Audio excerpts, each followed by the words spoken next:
Just close the tab once it comes up, Alice, and that way you Oh, won't. okay. Yeah.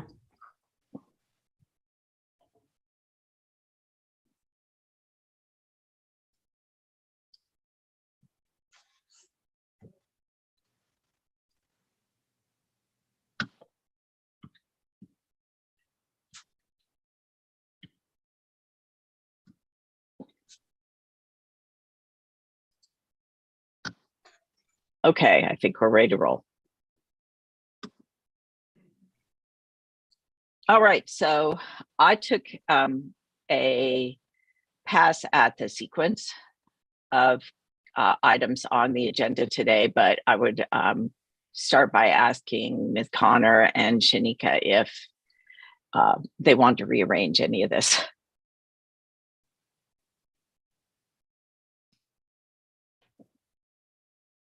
Looks good to me. All right. Yeah. Okay, so check signing authority. With Ms. Outlaw being out on leave, there are checks over $500 require 2 signatures per our current policy. And Shanika has rightfully brought that up, that we need to, or do we want to continue that? It's a logistical inconvenience in the sense that Barb, who manages all the payment outflow, has to track down somebody beyond Monique. I think Monique, you and her probably meet at school, right, to sign checks. Correct. Yep. And in the past, when we've been this thin, I have met Barbara. She lives near me, fortunately. So I've connected with her usually at the corner Harris Teeter to sign checks. But it is a bit of an inconvenience for her. It's not a big deal for me. So I I think we ought to take a pause here and just say, do we want to look at another check signer, authorized check signer for checks over 500? So I do want to provide a little bit of clarity. So I'm authorized to sign anything under $500 or less. Gotcha. All by itself. You're the only signer. Yeah. Gotcha. Teresa was allowed to sign anything that was $5,000 or less. And the anytime a second signature was required is if it was over $5,000. So the only time that thank you for setting me straight. No, so the question is that I, of course, can sign, like I was able to sign 3 of the 12 checks yesterday without having to get anyone involved. But it does require that extra layer for between the $500. Now everything has to be signed by a second. And I can't be one of the signers when it's over $500. Those are internal controls.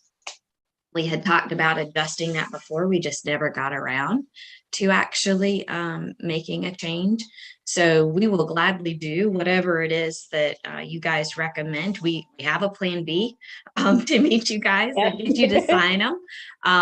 But my question was, do we want to add Ms. Connor back to be a check signer? Or do we want to allow myself to sign similar to how Teresa was signing and still involve you guys when we go over 5,000? Just whichever guidance you guys would prefer.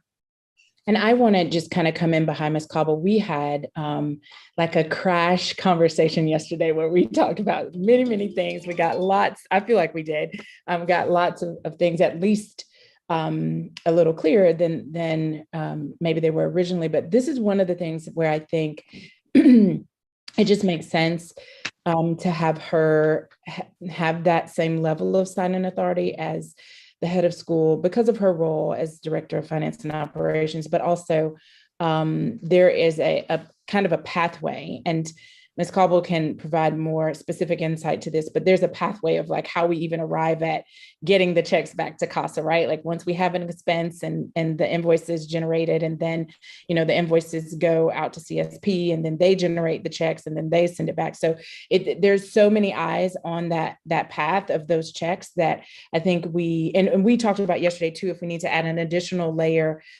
a visibility, that there be maybe a spreadsheet where we're tracking who the signers are for each of those checks over whatever thresholds we set. But already it's going through a pretty open and transparent path of like, once the invoice is generated, all the documents that need to be attached to it are attached for CSP to even create the check or initiate the payment. Yeah. Right. So I feel like there's quite a few checks and balances there, but we could add an additional one if necessary. But I think it would help to have someone at the school level have that same signing authority that the head of school had, even if that's a temporary solution to get us through the rest of the school year. Here's an idea. I think you're generally right, Ms. Connor. I'm comfortable, I think, with Ms. Cobble taking having the same signing authority as the principal. One internal control that I've seen at some of the smaller businesses I've worked with in my various lives was that there would be a report prepared monthly, like a spreadsheet that just would be reviewed. It could be reviewed by the finance committee chair or by the board chair, just a glance at all the checks over 5,000 and who signed them, just so that if there was a payee that that invoked a question, the question could get asked. Right. Yeah, that's and it exactly would be a safety net sort of a thing. And it wouldn't interrupt the flow. It would be accountants have a word for it, Shanika, you probably know. It's an after the fact control, not a preventative control, but a detective control, I guess. Accountability, I think. It's just to help. It's just another set of eyes for caution and conservatism, really. Yeah, that's what we were thinking too. Like, just to I'm good with that if you all are. And if you think it's necessary, I mean, I think it's a close call whether it's necessary. It's just a double check, if you will. I'm fine with changing the process, but I do think that we need to, I don't think it, from my perspective, I don't think we should take all the level of controls away by, I think we should keep the report. I just wonder what the auditor would say if we go from, yes, we have all these layers to, no, we're good. So, right. Yeah, I mean, it should be simple. I'm sure CSP has a check disbursement report or something. I don't think a spreadsheet is necessary. Yeah, if there's a report, even if it has all the checks, speaking as finance chair, I have no objection to glancing through that and initialing it every month or whatever. So, okay. So with each batch of checks that we receive a summary template that comes on the top, and it has the list, the check number, what account it came out of, who the vendor's for, and the amount, and then anything that might go in the memo line. So we could use that to identify, if you're good with that, who signed what. We could just identify it on that summary sheet. That would be perfect. And that then isn't too onerous for school staff, right? I wouldn't think so. Okay. Cool. Do we need to put anything in writing for that? Or just our notes from today? I will document the minutes in the minutes and send it back to everybody to make sure I got it all right. And if it's all okay, then that can be the official, and maybe Shanika, you can keep the minutes from this meeting as evidence of the new process. I would also just ask that you report it to the board. It can be part of the committee update, but it should be documented in those minutes as well. You will do. Okay, great. One done. Yay. All right, next thing, hourly versus daily model for the school calendar. Ms. Connor, I think that was something you wanted to have added, so the floor is yours. Ms. Cobbin and I talked about this yesterday too. I have worked in North Carolina charter schools under the hourly model and under the daily model. So I'm speaking from a little bit of experience here. What it does, and what Ms.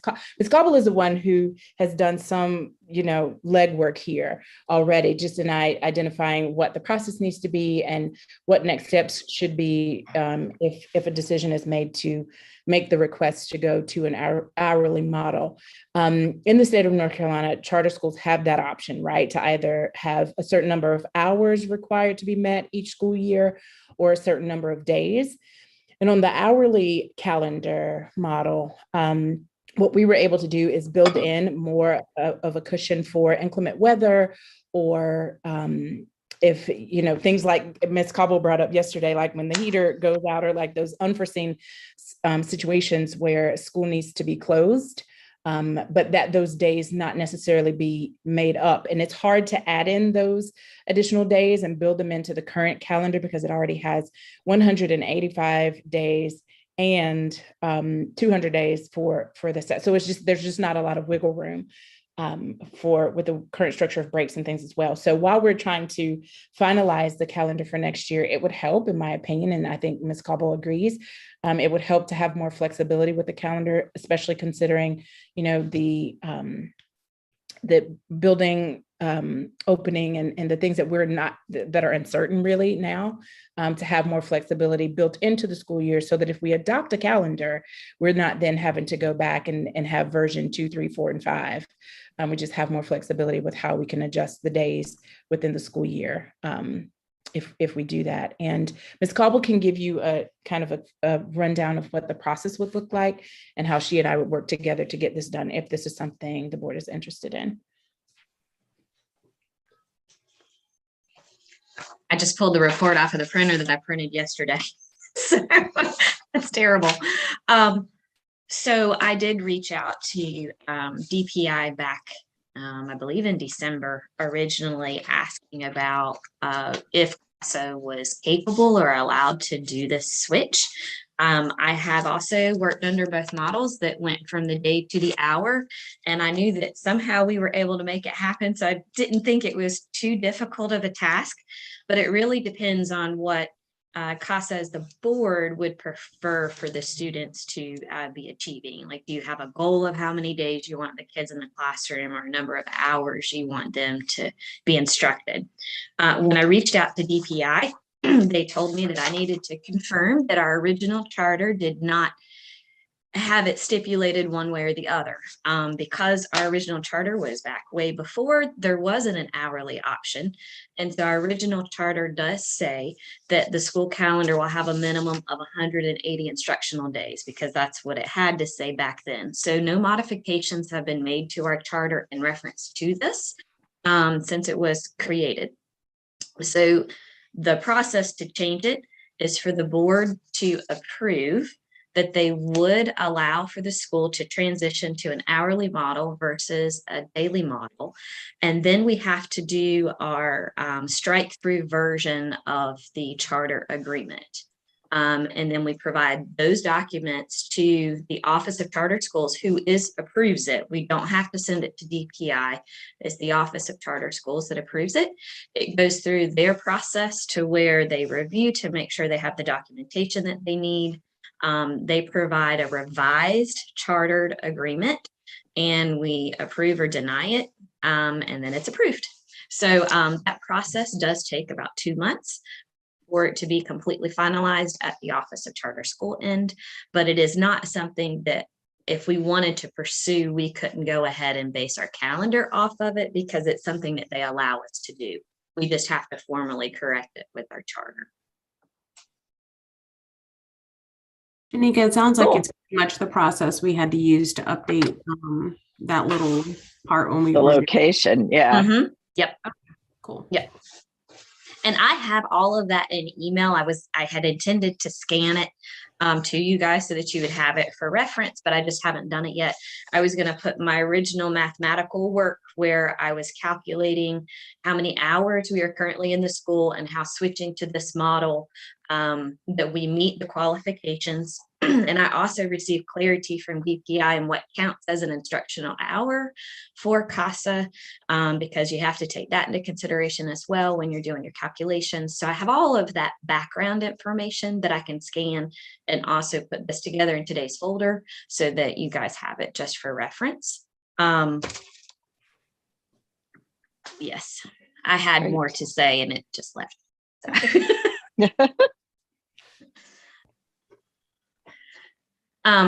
Sort of putting that before the board. Yeah, I think we want to. I think we ought to do that next Thursday and then start the process so that we could, if it gives us more flexibility dealing with all our unknowns. Yeah, it would be a good thing. It does. One thing I might recommend, though, is for the board, when you make your recommendation, at least provide guidance to us with the calendar as to if you have any stipulations for what you want to have happen for the students. So in theory, we're required to do 1,025 hours. If we do continue to do our 6 hours a day, as we have done in the past, that's only 171 school days.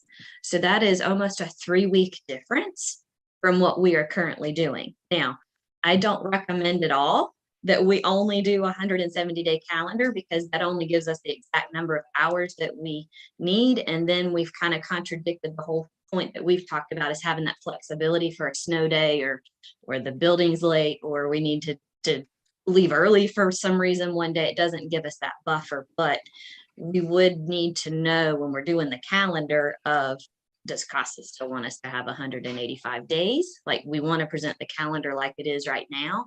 We just know that we have flexibility. If for some reason we don't go to school for one day, we don't have to make it up. And that was probably, we just need to know calendar wise. Yeah, and we talked about yesterday, Ms. Caldwell and I talked about yesterday the different ways we've seen this done. And one of the things with 171, if I were thinking about that, and I'm not sure where your number lands, Ms. Caldwell, but I would say to go to 180. That gives those 9 additional days to use as the buffer. It's plenty of time, and it's not too far different from what we're currently doing, the number of days we're currently offering, but it gives enough flexibility for us to make any adjustments, whether it's something that we can plan for or something that just kind of comes up as an emergency. It gives plenty of cushion for us to be able to do that. And then if we have no extenuating circumstances, we're in school 180 days and it's not a big deal. Yeah. Oh. So what your point is, I want to be sure I'm following it, Shanika, is the board, in addition to resolving that we go from a daily calendar to an hourly calendar, we should set a number of hours we want to plan for in the calendar. Yeah, whatever your guys is. Yeah. Okay. Yeah. And you can do it based off of days, or you can do it based off of hours, whichever. Mathematically we can make them all work, and we can go over all the different scenarios. But Miss Connor and I would like to create a buffer. I'm with you on that. Yeah, so we'd like a buffer, because we had 3 snow days here, and then also the heat day, so that's a 4-day buffer that would have been nice to have had, that didn't require remote instruction. And so I think we just need your guidance on what that buffer should look like. We're recommending a buffer, and we'd like for you to tell us what it should look like. My question was going to be whether like a 5 or 10% buffer, like kind of what you've seen in your experience, because I know that I feel like I wouldn't know. I'd be pulling a number out of the air, but I'm totally in support of a buffer. I think we absolutely have to have one. So Ms. Connor, if you feel like that 9-day buffer is more than adequate, I feel like the board would totally support that. Like, I would ask that you present what you suggest as the buffer, and then obviously then the board can say if they're comfortable with that or not. Okay, Ms. Cobble and I will touch base. I've seen anywhere from 4 to 7%. So we will come up with a number, and we'll be prepared to present that. Cool.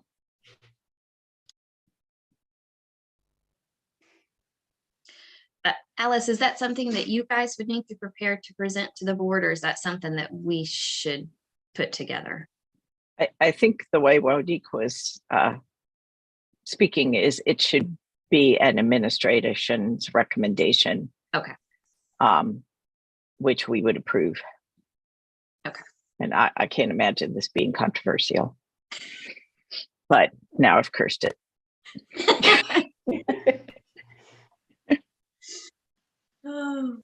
Okay.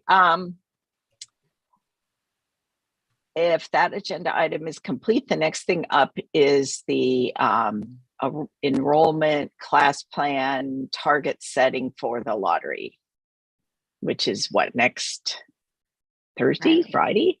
Next Friday. Okay. Mm-hmm. Okay. And I did put in the folder the document that Ms. Outlaw had sent me some time ago. Do you want me to open that, or do you have something different you want to share, or what? Connor, do you have anything for this? I do not. Okay. I have, I've not reviewed it, and shame on me, but I have the lottery numbers of what we've had so far. And I can open that up real quick. It's probably going to be updated based upon a combination. I'll stop sharing if you want to share. Hold on.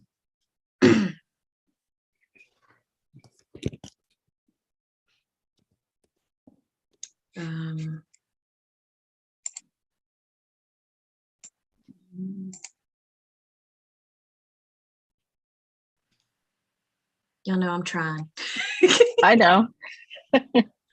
Oh, it says host disabled participant screen sharing. Oh, okay. Let me.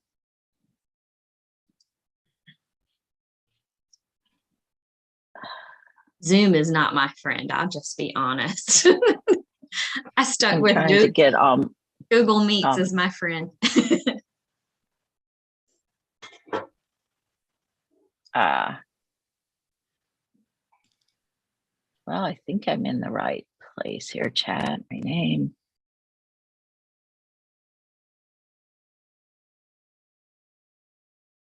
I could screenshot it and put it in the chat. Would that work?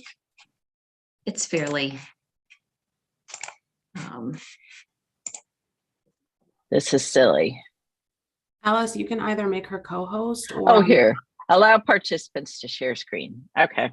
It's just me not knowing which button to click. Good.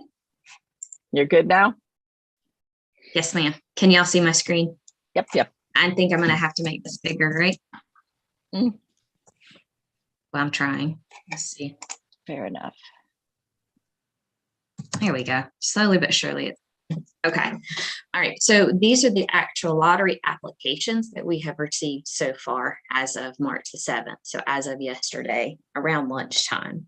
So I think this would kind of steer, because we have the applications also with where we're kind of wanting to create the classes. I think these two pieces of information need to go hand in hand. I have not done a comparison of the two together, to be honest. And I met with Mrs. Outlaw last week. We discussed this a little last week. She was still on about, she had the number of applications. Her planning document, the planning document that I shared with her to kind of guide this process, she changed it a little bit, and I am kind of clear. I'm not sure that I am. I think that's the one that I put in the share folder, and that I have. Yeah, I can open it here if we want to look at it. Yeah, yeah. I can stop that.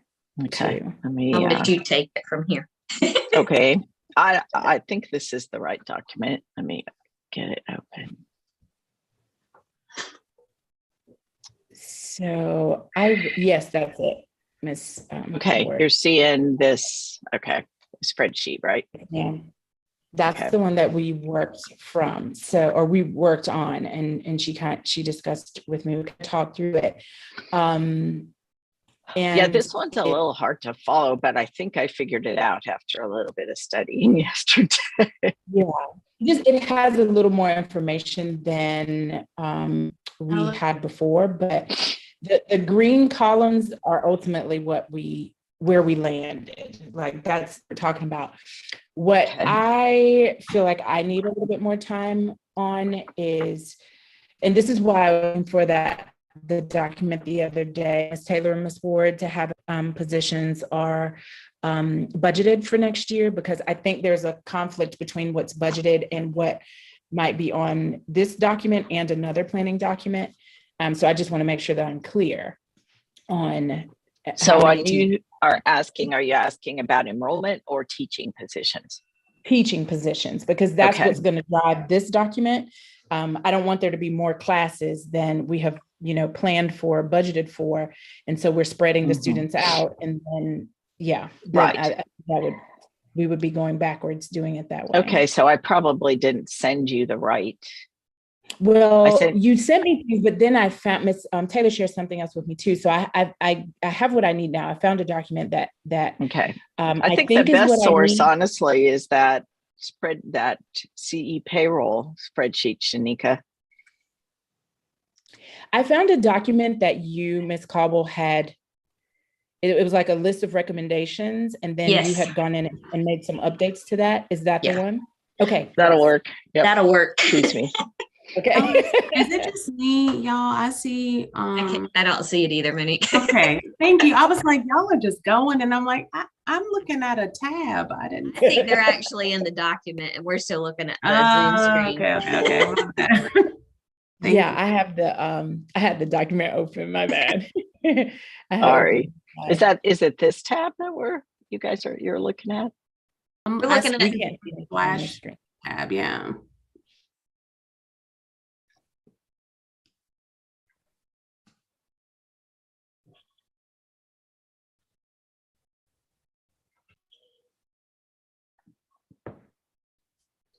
So in a nutshell, I think that I need to do another pass of that document with the staffing allotments and this document to make sure we're not planning for more classrooms or teachers and classrooms next year than is budgeted for.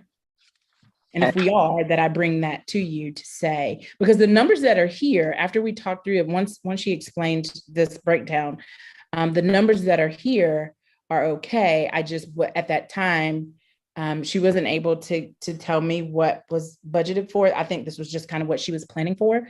So that missing piece of information really drive what those final numbers are. But the numbers that are here are fine if the classrooms match up. And that's something that I could do. Actually, I could do it right now if I needed to.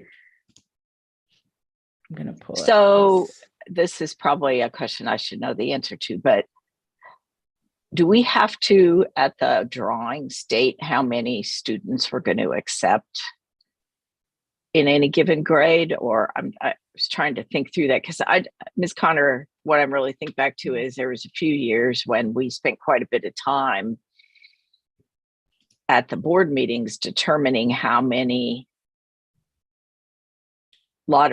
how many lottery draws to accept or whatever. I'm not saying it right. Yeah.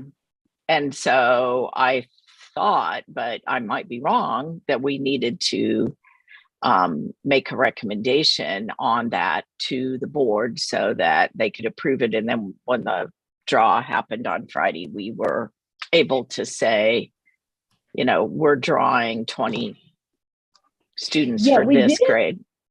Or is it not that way? During the 2 years I was there, but I don't think there's anything wrong with that. Ms. Foley and I basically. Well, we don't have to if we don't have to. I just wanted to be sure we were prepared. That's all I'm. Yeah, Ms. Foley and I just worked on it internally. We figured out how many classes, how many students based on intent to return from families. Yep. And then we set those numbers. We reviewed it again just before the lottery draw, and that was it.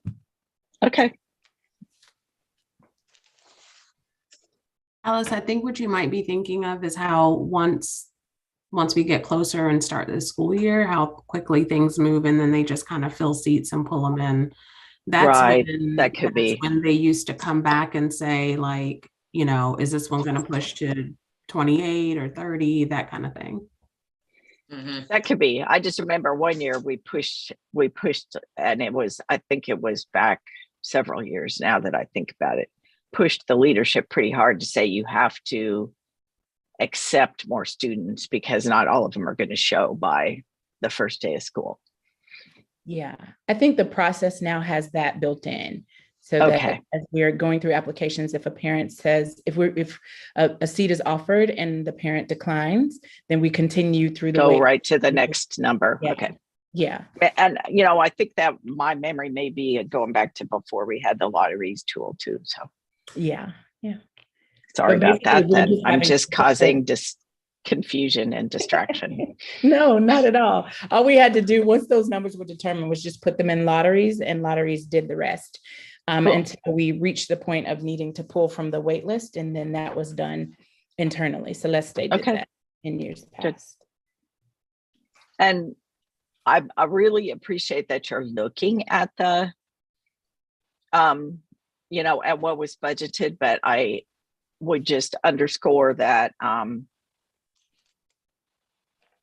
what we presented for the bonds and what was forecast was the best available data at that time. And no one thinks nothing has changed. Okay. So we just have to have an explanation for any time we vary from it. And I would expect that when we lock down our enrollment for next year, we will get questions from the bondholders. I do think that they're smart enough to know it all stems from enrollment and staffing. So if we are different, we just have to explain why. And, connect it to being prudent school managers. We shouldn't feel like it's a constraint. We should just feel like we have to have a good logic behind our choices. Understood. Thank you. You bet.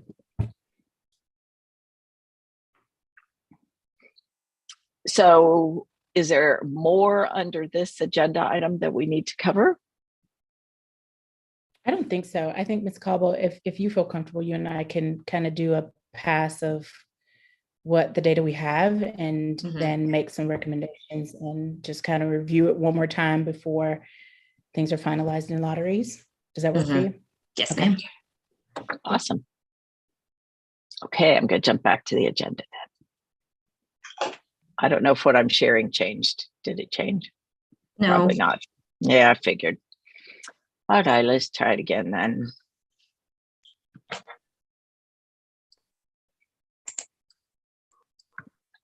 So now we get into some equally hard questions. Base pay adjustments for teachers in the new contract. So Shanika, I know you can level set us on this. Oh, well.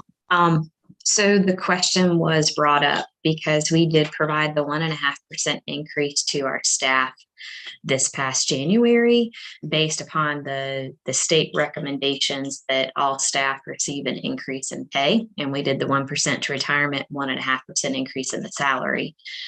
That raised the question of, does that raise the base pay for our teacher pay scale for next year as we prepare for contracts? In my mind, it did not. But I didn't want to make the assumption that it did not.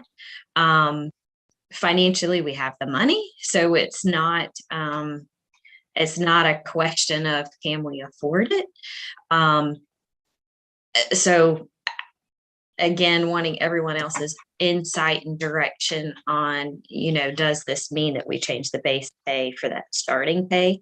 One thing that would have been helpful would be to compare what the state did, because what they did to adjust the base pay of their staffing was based on formulas that we didn't use. Ours was a flat 1.5% across the board, whereas for the state they had an algorithm that was based upon years of experience and their licensure and education. So they did change their base pay, but did it make a difference? Does it make a difference for what we need to do? I'm not sure. So I think I'm doing a listening check. I think what you're saying, but keep me honest, is your question is, the 1.5% that we did, should that impact the ranges that we have in the salary matrix? In other words, should all those ranges shift by 1.5% upward? Correct. And my off the cuff answer would be those ranges should, I believe, if we had a real HR professional here, which I do not consider myself to be one, they would say those ranges should be built based on a market analysis. Now, because the state did this and we live in that state, and a lot of the other schools in the state did it, there's a pretty good chance a market analysis would reveal that the ranges have changed across the board. Mhm. But without actually going and collecting the, compensation from a reasonable number of schools and kind of comparing to us, I don't think we could confirm that. So it's really, I guess, our call if we want to make an assumption that the range has changed, or if we want to just leave the ranges as is and move forward. Or we could change certain ranges, like the beginning range. If that's where the competition is, we could adjust that range. I don't know. So I'll shut up. What do you guys think?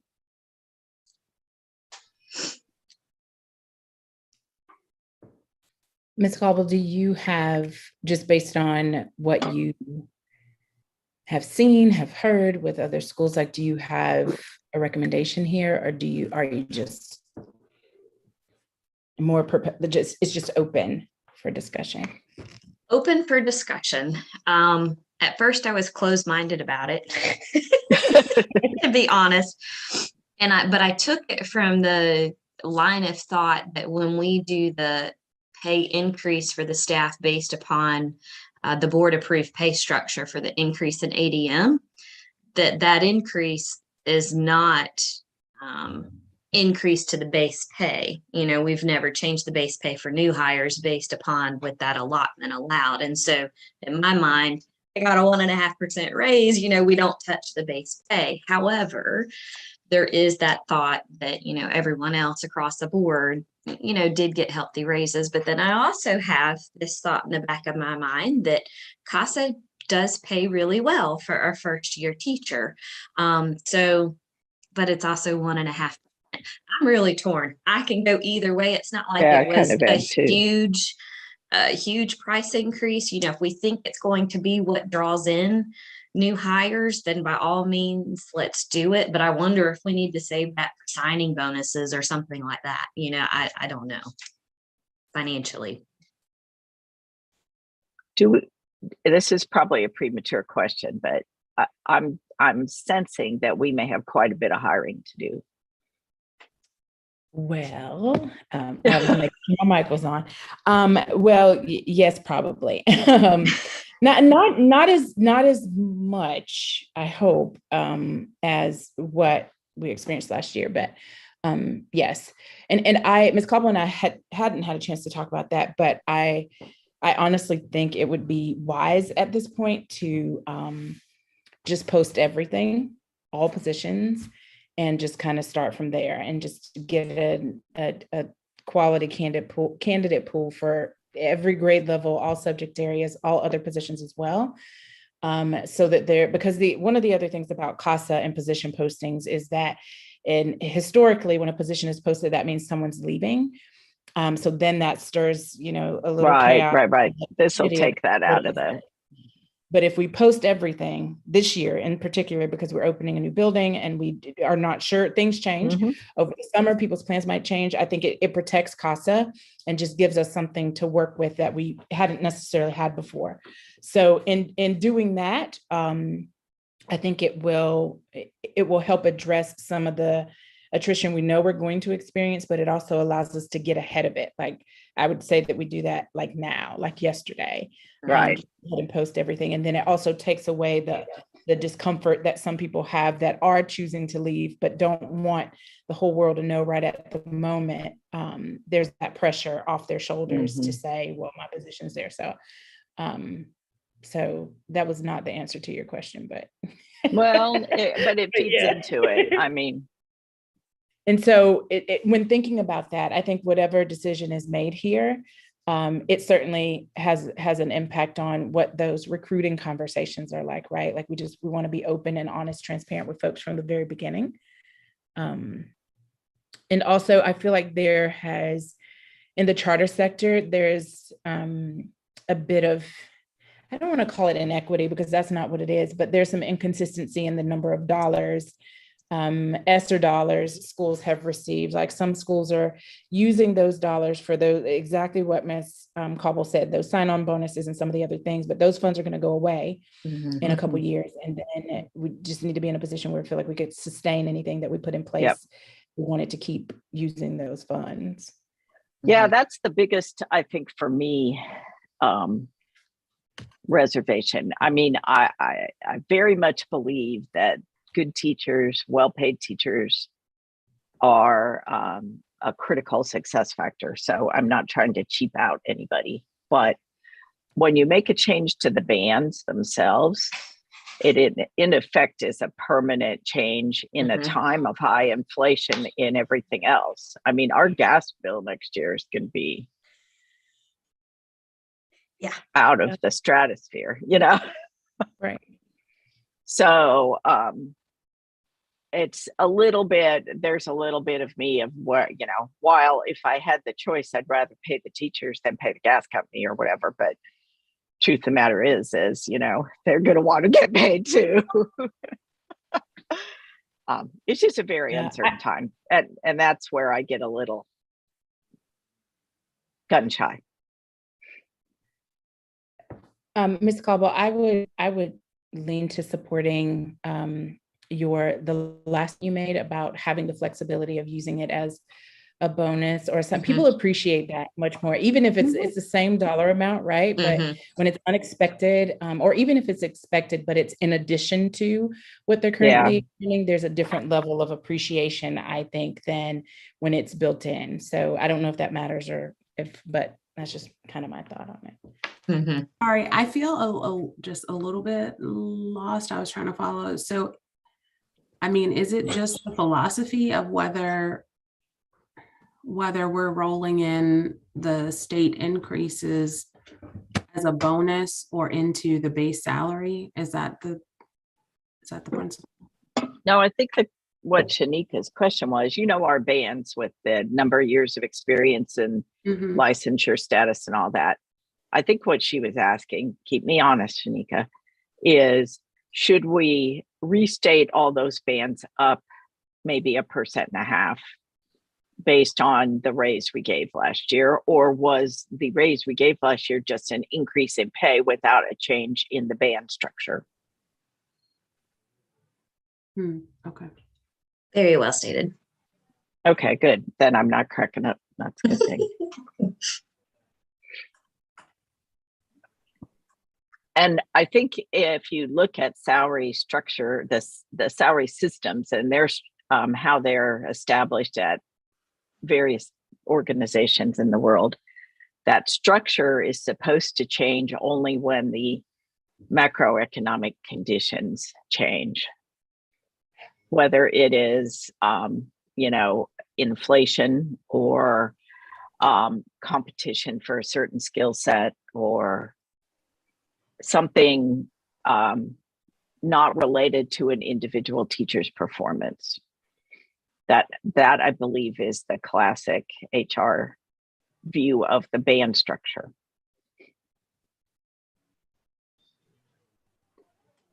Okay, so when we do the state, when the rate changes per child, like that whole other system that we have going, I thought that was always done retro as their contract price. It is. So for our existing staff, that's still into play, but that's not when we receive that increase. We don't touch the pay scale bands, that only impacts that particular employee that qualifies Yes, for that increase. That affects their contract the next year, right? And so, okay. yes, no, you're good. Cause this is a little, cause it's confusing. I mean, it's just complicated. Yeah. Well, in my mind, they're similar paths, right? You know, like this is a 1.5% increase that goes on top to me, essentially. So I guess another way of phrasing it is, was this a one-time, it affects the employees with Casa right now? Or is this something we wanted to impact all future employees? And that's probably like the difference between the two. And, you know, when we do that ADM increase to the employees, that impacts the employees that are with us and continue to stay with us, not new hires. So that kind of argues for the possibility of saying if we adjusted any of the bands, the one we'd adjust would be the starting band, not I mean, you could make that case. I'm not saying I'm just thinking out loud. Yeah. For purposes of attracting new teachers. And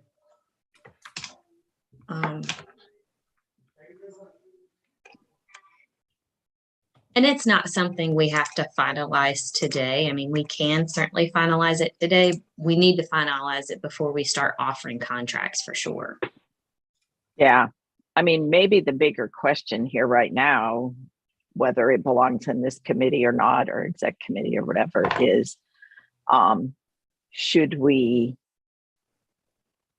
just have another focus session on our hiring strategy for the year, the processes needed? If, you know, Ms. Connor, I love your idea of posting everything.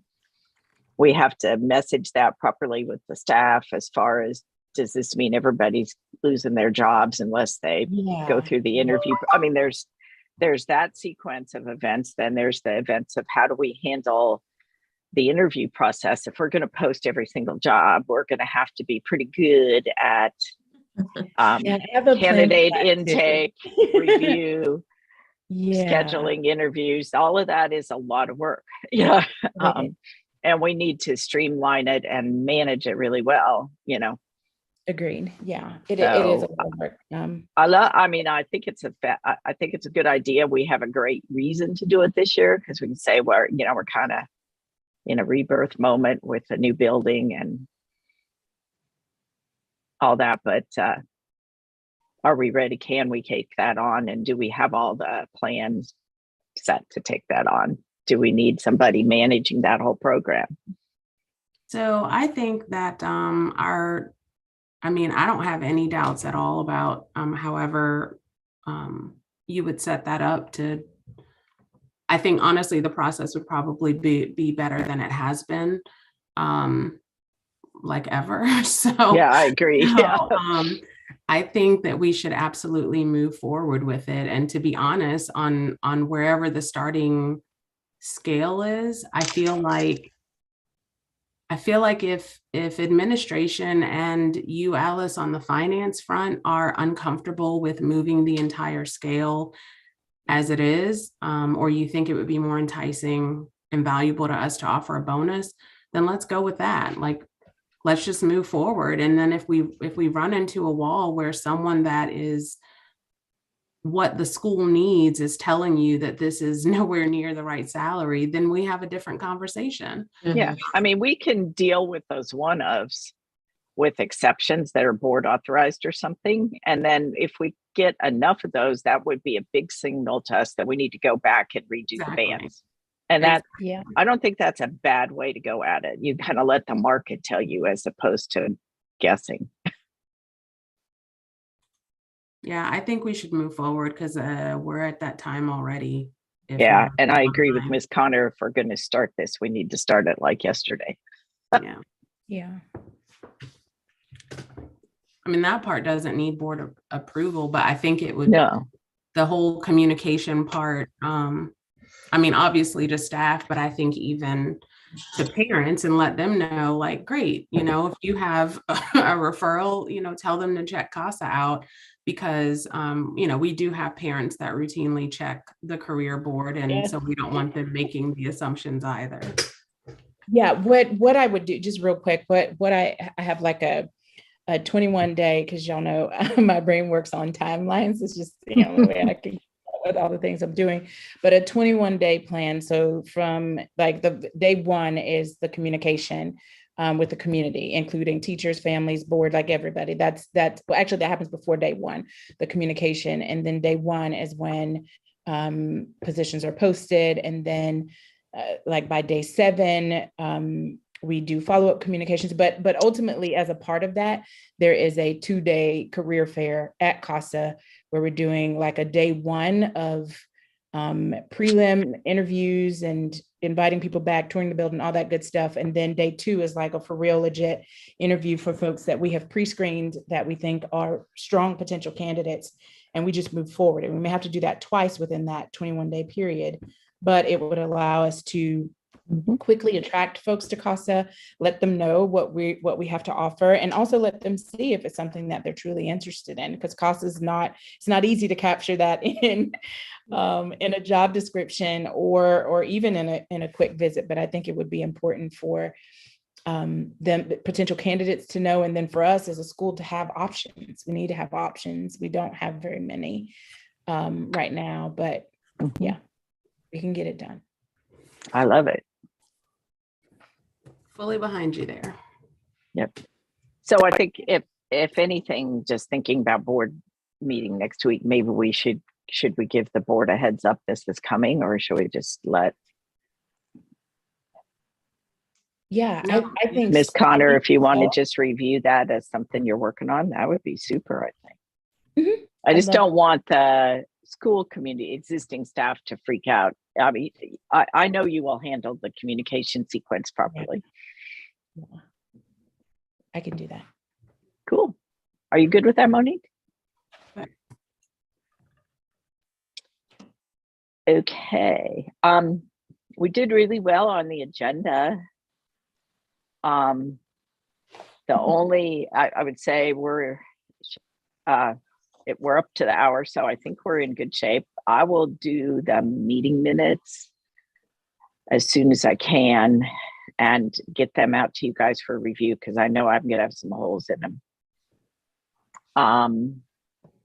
Shanika, are we good to this pay date business? Do you need feedback on that? When do you need that feedback? Do we need to have a meeting before April, or possibly, or a offline discussion or something? So I think the whole contract discussion has multiple layers to it, which include the school calendar and start dates and all that kind of stuff. So Ms. Connor and I talked a little bit about that yesterday. I think maybe there's some elements that we've discussed here about things that we would like to see added to the contract. And I think the contract is going to have to go through multiple layers of approval. And so I don't know who needs to be the base conversation. I don't know if Ms. Connor and I need to talk together, and then she presents our suggestions to the executive committee, and then maybe then it's presented to the lawyer and then the board. I'm not sure the proper procedure, but there are several items that we'll need answers to, such as the start and end day for the school, which is contingent upon the carpool line. There's just multiple layers that so I do think we're probably, I was told to get contracts out sooner rather than later.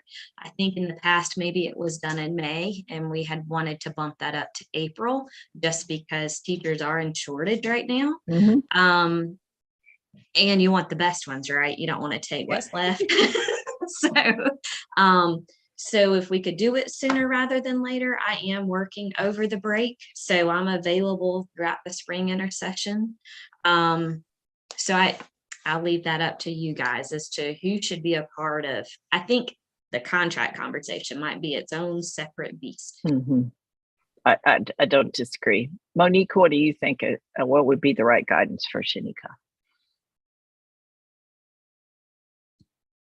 You're on mute. Yeah, I'm right there again. I think it would be helpful to probably vet it out with the executive committee. Because I mean, quite frankly, at that point, we have we have 4 out of 5 board members. Yeah, right. I mean, we're what, short one if we. Yeah, so we'll all, I mean, and he can, come to that too, but my point is, I think that will get us through a lot of tweaks, and then that way we know it's been vetted even by attorney or whatever else you need, and then when it gets to the board, it's a little more efficient. That's all. Okay. Does that help you, Shanika? Yeah. So Miss Connor and I'll just plan. I'll try to put some. We'll work on it, and then it probably won't be Monday, but at one of the executive committee meetings, and you guys can review it. Shanika, we can always call another one. It doesn't. A special one. You don't have to hit. Yeah. Okay. I think we've done a really good job. Is there any thing else we need to cover? Anything that somebody wants to add either for this meeting or a different meeting? I just wanted to ask, we kind of started talking about the enrollment and projections for the next, not next finance meeting, but for our construction meetings and stuff. Well, I don't know, I guess I could just save it, but my question just had to do with our counts of students, so we kind of know what we can order. That's all. It's kind of finance related. Yeah, I will, Ms. Taylor, like right now, I will go and do the comparison that I talked about just to make sure it's not too far off. Like, I understand if we have some cushion, but I'll make sure that the number of classrooms, number of teachers we've planned for is close enough to what's been budgeted. And then I will just email you guys as soon as I get done. Okay. And so if what's on this on the spreadsheet ends up being okay, I will just let you know, and I'll include the link to the spreadsheet and say these numbers are the most up to date and accurate that we have. Perfect. Thank you. You're welcome. All right. If there's no other business, then I think we had a very productive hour. Oh, Shanika, what do you need? Just thought of something. I'm sorry. At what point do you guys like to start reviewing next year's budget? When does that need to be ready? We have cut it pretty close in the past. Okay. Like approved it in the June meeting. That's normal. That's not, Yeah. That's normal. But I would think off the cuff, I would say, let's work on getting this recruiting and employment stuff in good shape in April, and then we can work on the budget in May. Okay. Because if you look at the forecast, we have a start, the bond forecast. So we're really kind of like tweaking that, refining that. It's not like we're starting with an empty. And I think it's a year when we should have a contingency line in the budget, because with a new building, we don't know what we don't know, Correct. And I did, just for reference, I'm sorry, there's one other thing I need to mention as well, but I did speak with Nigel about the next year's budget. And I talked with him about the surplus that we've had in the past and what does that need to look like for the bond, because they do require for us to keep a certain amount of funds that is not budgeted. Right. And it's 1%. So we're good. We don't have to have this huge buffer in the budget next year that covers the bond requirement. So that provided a little bit of relief for myself to know that. Okay. In addition to that, and I'm sorry I didn't mention it before, but CSP's contract, I did ask them. Well, I got a copy of our contract. I can put it in the folder as well. We have to provide a 60-day notice to them if we decide to withdraw Our contract automatically renews June 30th if we don't do anything with it or provide them a notice that we're going to change vendors. And if the contract automatically renews, then we are committed for a year. We can Right. get out of the contract, but we pay for the year. So if we did want to make a decision, we have to make a decision by April the 30th. So I just Okay. wanted to throw that out there. My position is you're developing a relationship with Nigel. The change from CSP to his firm, if that was what we would choose, or any other firm, is the work will fall on you. So I would defer the recommendation as to whether or not we want to change to you. I guarantee you, Nigel's a businessman. He's going to keep asking. He asked me at the open house, but he also said, I know it's work, and I know you guys are juggling a lot of things. So I think with the contract we have with him to do the bond reporting, he's keeping his foot in the door, and he's hoping that someday, maybe not real soon, we would be interested in switching. And I think if you guys are okay with it, I know this wasn't a line item, but there are some changes I would like to make concerning payroll with how payroll is processed. And I could get that information together for our April meeting if you would like. It would make things simpler, and it would help with our time and attendance and our processing PTO, and create an electronic version. An electronic system, which would be nice to have rather than relying on paper files. I'm totally good with that.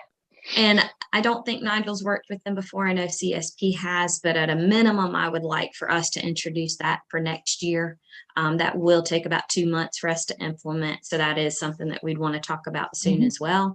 But with as many changes as I'm anticipating in the new building, as much as I would like to go ahead and switch to Nigel or to another vendor, I'm super hesitant to doing anything at the moment and feeling like too many irons in the fire. Pay is one of the things that I don't like messing with employees, and it's got to be done right. So we can talk about it again. I respect that. I mean, we don't need to make work for ourselves. There's plenty of work being made for us. So, okay. Well, I guess then if we could add to our next meeting to talk about a payroll provider, Proliant. Okay, I just wrote it down. Thank you.